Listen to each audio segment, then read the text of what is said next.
Welcome to our CDP webinar. We're delighted to have you and thank you for taking the time out of your busy day to join us. So my name's Sarah Penn. I'm a Key Account Director here at Energize. I've been with Energize now for 13 years and have supported a number of our customers on their CDP journey. I'll hand over to Kim to do her intro. Thanks.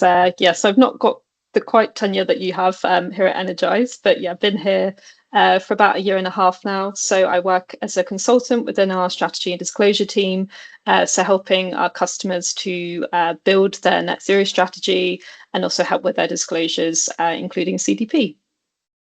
Brilliant. Thanks, Kim. So today we're going to be looking at getting started with CDP. CDP season is on us again. So hopefully you'll pick up some hints and tips and some good information that will help you to get started. So just around the webinar today, just a little bit of housekeeping. We welcome all questions. So please do, if you've got a question, pop it into the chat. We'll leave some time at the end for Q&A to make sure that we can get through those as much as we possibly can. If we can't answer something, we'll be completely transparent about it and we will get back to you with an answer once we've looked at that internally, but hopefully those are few and far between. At the end of the session, there'll also be a poll asking you to rate the webinar, and we really welcome your honest feedback. We want to make sure that we keep providing really good quality information for our customers and also the wider industry. So any feedback is always welcome. So with that, we'll get going. Next slide, thank you. So what we'll be running through today, so what is CDP? Why is it important? What's new for 2024? There's been quite a few changes. What support is available? And then, as I say, some time for Q&A. We'll also run through a customer case study, just showing you the journey that they've been on and showcasing that to hopefully give you some inspiration. But without further ado, I will hand over to Kim. Thank you. Okay, so just to begin with, so CDP, so what is it? So in a nutshell, so CDP was actually formerly known as the Carbon Disclosure Project, and it was introduced over 20 years ago now. But yeah, so in a nutshell, its purpose is to help measure and manage environmental impacts. So although we'll be sort of talking from a company perspective of disclosing through CDP, it can actually be used by cities and states as well. And it's a really popular disclosure platform. So about over 21,000 companies currently report on it as of last year's disclosure cycle. It's a voluntary disclosure scheme, so you can choose to do it completely voluntarily. You could also be asked by an investor or a supplier to complete their questionnaire as well. So it can sometimes be mandatory. And disclosure with this scheme is growing quite significantly. So it grew by 24% since 2023. So yeah, lots and lots of businesses and cities and states are disclosing under it. There are 3 questionnaires in total that I'll run through in a little bit more detail. So climate change is the most popular one. That's the one that a lot of people disclose with.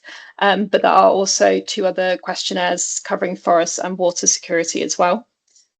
They do also have some questions covering plastics and biodiversity, but those aren't scored at the moment.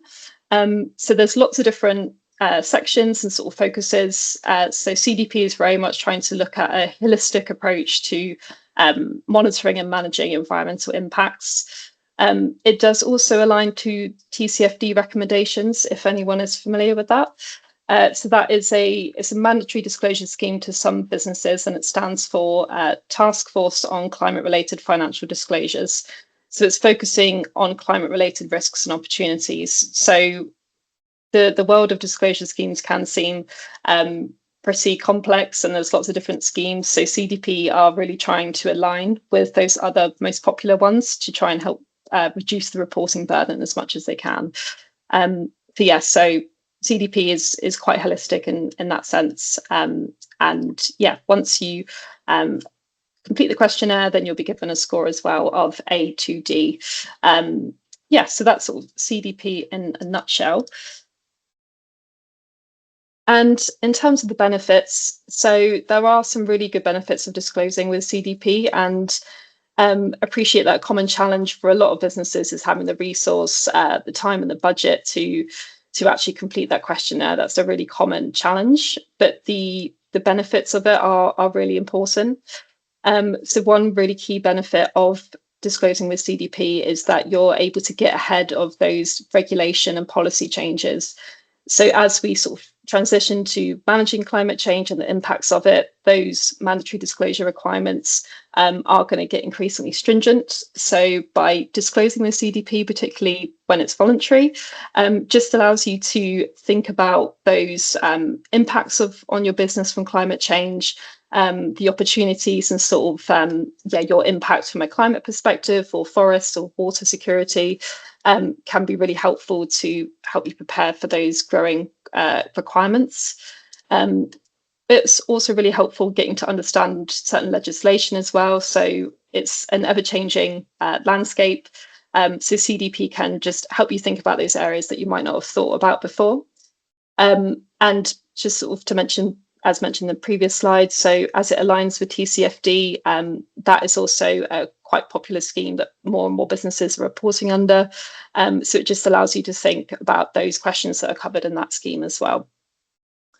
It's also a really good way to think about growing environmental risks that we are sort of facing more and more as climate change impacts more of our businesses, and we're sort of feeling the physical effects more. So it can also help you look at those transitional risks that come with climate change. So, for example, environmental policies and disclosure schemes are going to get stricter.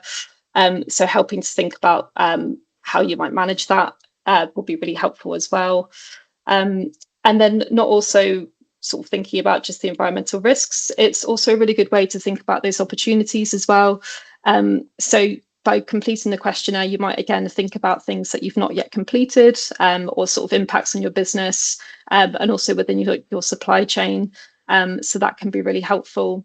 And it's also really important to providing that information that investors and customers are increasingly asking for. So it's sort of a snowball effect. The more customers begin to ask, then that sort of creates a chain reaction of more and more other businesses asking for that information. So it's something that will get slicker and easier over time, sort of providing this information. But yeah, so it's a really good way to think about opportunities of how you can improve efficiencies and also build business resilience as well. Another benefit that I've not got on the slide here is just it's also a really good way to engage with your team members who might not typically be engaged with sustainability. The nature of CDP is that the response can be public. So it can be quite a good tool to sort of disclose your environmental commitment.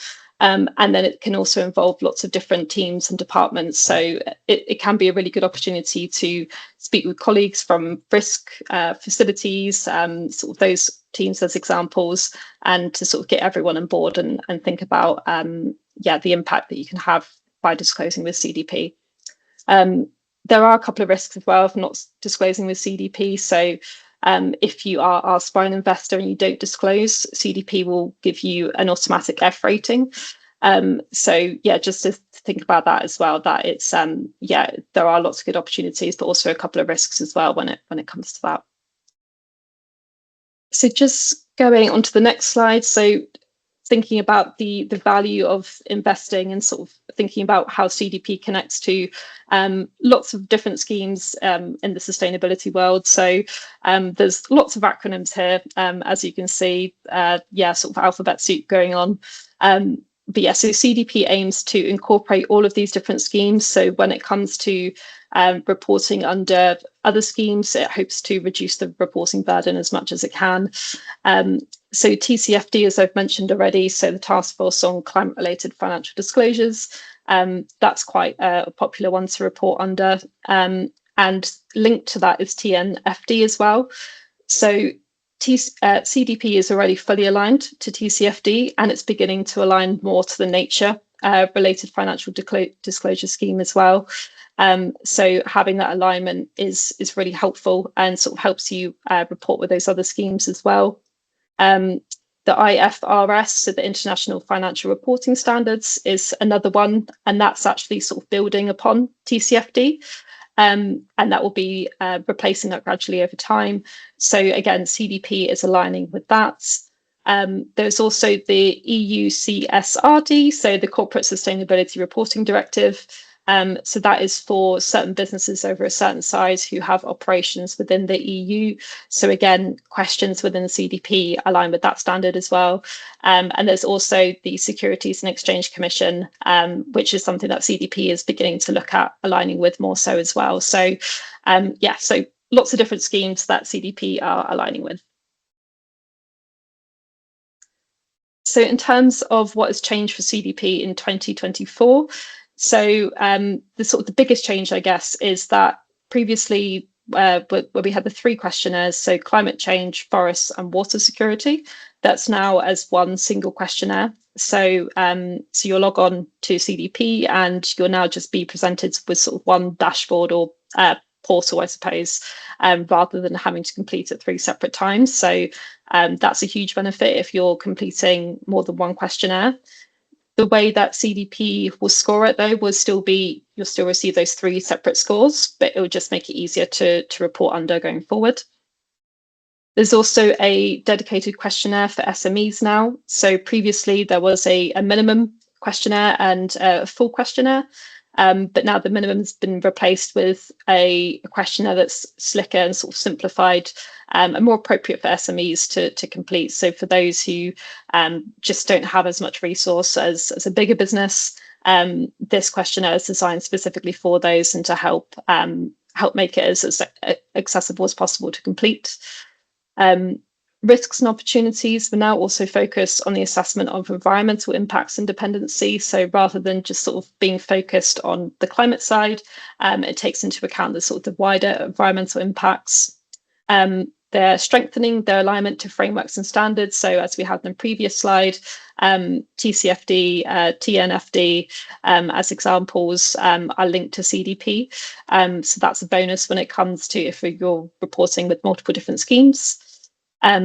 There's a new disclosure portal, which I sort of mentioned links to where you'll be able to access all 3 questionnaires. So that will make it a lot easier for businesses who are reporting under CDP.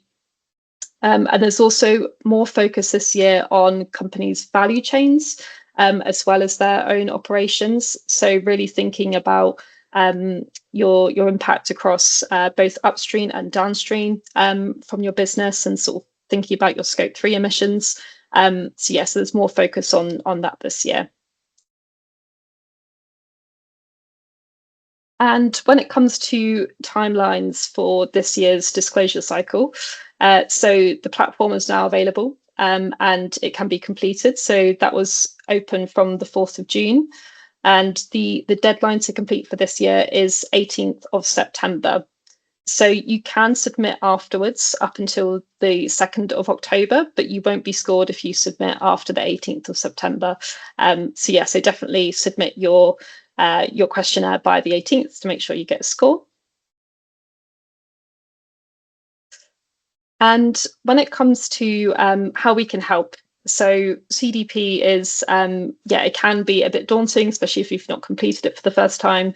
And there's lots of different information that you might be gathering and looking at for the first time. And we'll send across this additional information with the levels of support that we can provide. But we have a few different options depending on how much support you'd like. So, for example, option 1, we would conduct a gap analysis. So we'd look at your previous year's response and then look at recommended next steps to help boost your score this time round. We can also provide a response for the whole disclosure cycle, so our full response support, where we do a scoring of your previous year's response if you have completed it already. Or we could alternatively just do a response review, so where we'd review your response that you've completed and then provide you an indicative scoring of that updated response. So our full response support would be sort of the most in-depth, and we'd draft your response and sort of coordinate with your stakeholders to make sure that you're gathering all the information that you have, to give you the best score possible. And now I'll just hand over to Sarah, who's just going to walk through an example case study. Thank you, Kim. So we have worked with a number of organisations for a number of years. Since 2019, I think, was when we first started working with some big organisations, and one in particular that we have worked with is also one of our retained and strategic customers. So we support them on a number of different areas. They had fallen into the F category at the time. So they were really looking for some help to go back to their investors, to give investors a really good overview of what they were doing at that time around their wider sustainability approach. So they're a big bar and restaurant operator in the UK, and across the UK, multiple sites. And they started their sustainability journey with us, initially looking at energy management, and then that grew in terms of what they wanted to look at from a net zero perspective, and then wider sustainability ambitions. And they are well and truly on their journey now, which is absolutely reflected in their score that they've managed to achieve in the last round. So in terms of support, what we started looking at with them was how to respond to the questionnaire first and foremost, what information they should be gathering from who they should be engaging with across their business. And as Kim said, it really highlighted an opportunity to do a wider engagement piece around sustainability and to start to build some processes in. To incorporate finance, facilities management, and also even the general managers across their portfolio of sites. So they really built on that opportunity. And they wanted to understand how wider sustainability actions and decisions that they were making across the business could inform their CDP return. So I think they identified that they were really working in silos in some areas. So it really brought in that lovely holistic approach that you want with a sustainability strategy. So we provided an indicative scoring based upon our understanding of the organisation and the actions that they were taking. So that really links back to the gap analysis that Kim was talking about, and it gave them an indication of, okay, if we're not going to be an F, what are we going to be? Because the board really wanted to know, and the board really wanted to understand, and they based a lot of credence on how well they were doing within the sustainability remit based upon the scoring that they were going to get from CDP. So once we'd provided with an indication of the scoring, it was then a case of how much more information can we get to be transparent that would also then impact their score. And we wanted to make sure that actually their approach to it, and they were very clear from the beginning that they wanted to be completely transparent. They didn't want to greenwash anything. So we took the evidence-based approach. Okay, you've said that you're doing this. How do you evidence that? And that was really, really helpful for them in shaping then the actions that they needed to take following CDP that they built into their overall sustainability strategy. So again, it was a really useful foundation for them. Once we'd compiled their draft return for them, we then repeated the scoring ahead of submission so that they had a really good understanding of what score they were likely to receive. So when they resubmitted, and to their absolute delight, they moved from being an F to a B, which was no mean feat on their part, and I think really underscored the really good work that they'd done up until that piece, up until that part, and they were able to turn that into a really good news story from a PR perspective, both internally and externally, so that they could really communicate with their stakeholders. Once CDP was finished, we worked with them then to generate an action plan around their wider sustainability strategy and how they could incorporate some of their learnings from CDP into that strategy. And then they were able to disseminate that across the teams. they were really successful in that year and pushing forward loads of different initiatives. And then last year, they got their well-deserved A. So there was lots of celebration around that, but they haven't rested on their laurels because they understand that, nothing stands still for long. Yeah, we're looking forward to working with them and maintaining their A for this year. Thanks, Kim. Next slide. So in terms of us, Energize ourselves, we don't just talk the talk, we walk the walk. So we're a B Corp certified and we have been rigorously tested and we're very proud of our score. And we also have a science-based target. We have worked with over 700 compliance programs and we've achieved 100% audit rate, pass rate in the last 15 years. So not one failed yet, which we're very, very proud of.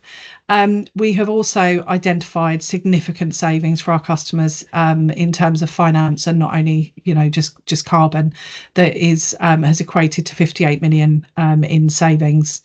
And then from a carbon perspective, we delivered over 650,000 tonnes of carbon savings by identifying actions that our customers can take, including using CDP as one of those platforms to drive some of those things forward. So, some of our credentials. So I think that brings us through to some Q&A.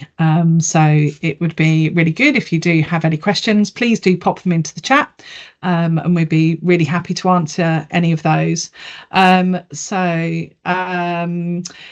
First question, Kim, how should we disclose CDP if we are a subsidiary organisation?